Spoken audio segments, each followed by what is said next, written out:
Syria's war is a mess. After 6 years, the conflict is divided between 4 sides, each side with foreign backers, and those foreign backers don't even agree with each other on who they're fighting for and who they're fighting against. And now, Syria's use of chemical weapons has provoked President Donald Trump to directly attack Syrian President Bashar al-Assad. This is a major development because up until now, the US has only been focused on fighting ISIS. To understand the crisscrossing interventions and battle lines in Syria today and how it got this way, it helps to go back to the beginning of the conflict and watch to see how it unfolded. The first shots in the war were fired in March 2011 by Syrian dictator Bashar al-Assad against peaceful Arab Spring demonstrators.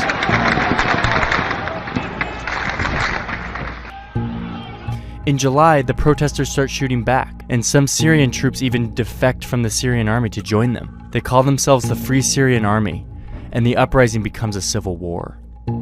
Extremists from around the region and the world start traveling to Syria to join the rebels. Now, Assad actually encourages this by releasing jihadist prisoners to tinge the rebellion with extremism and make it harder for foreign backers to support them. In January 2012, Al-Qaeda forms a new branch in Syria, Jabhat al-Nusra.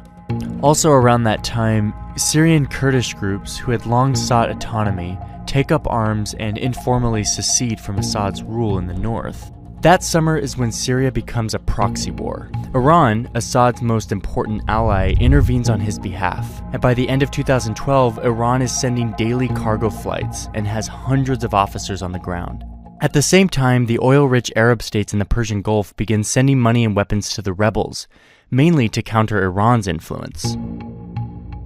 Iran steps up its influence in turn in mid-2012 when Hezbollah, a Lebanese militia backed by Iran, invades to fight along Assad.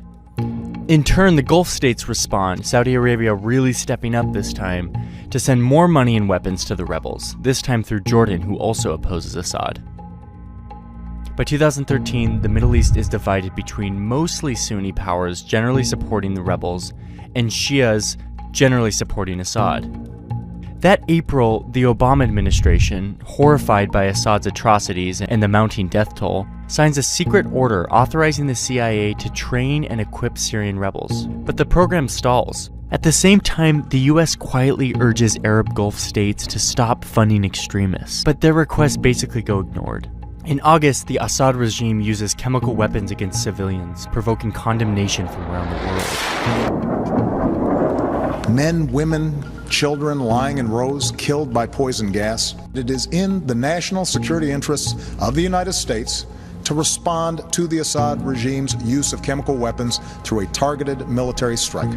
Russia proposed on Monday that Syria surrender control over its chemical weapons to the international community for its eventual dismantling to avoid a U.S. military strike. The U.S. ends up backing down, but the whole thing establishes Syria as a great powers dispute, with Russia backing Assad and the U.S. opposing him. Just weeks later, the first American CIA training and arms reached Syrian rebels. The U.S. is now a participant in the war. In February 2014, something happens that transforms the war. An Al-Qaeda affiliate based mostly in Iraq breaks away from the group over internal disagreements.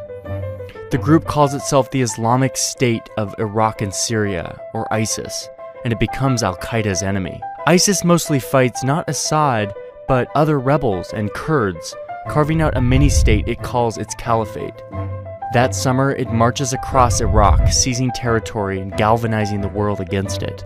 In September, 1 year after US almost bombed Assad, it begins bombing ISIS. We're moving ahead with our campaign of airstrikes against these terrorists, and we're prepared to take action against ISIL in Syria as well.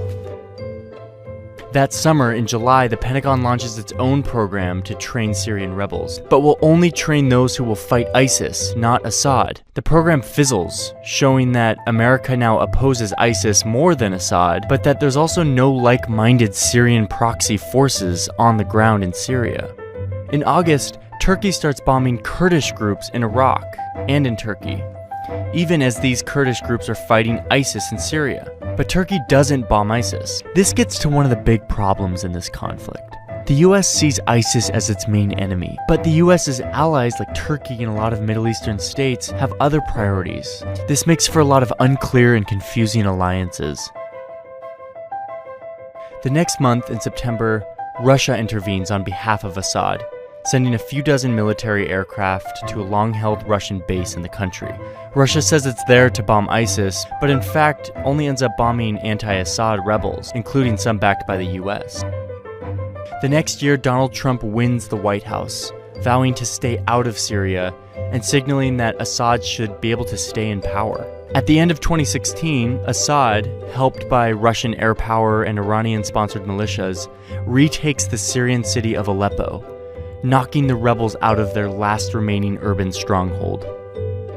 Then, in spring 2017, Assad once again uses chemical weapons against his people, killing 85, including 20 children. Back in the US, Trump says his attitude towards Syria and Assad has, quote, changed very much due to the attacks. He vows to respond, and within just a few days, the White House launches dozens of Tomahawk missiles that strike an airbase in Syria. This is the first time the United States has directly attacked the Assad regime, and this adds yet another crisscrossing complication to the already multidimensional civil war. So as it stands now, Syria is in ruins. Even as Assad recaptures land, the rebellion perseveres, and with outside countries fueling each of the groups, it's clear that there's still no end in sight.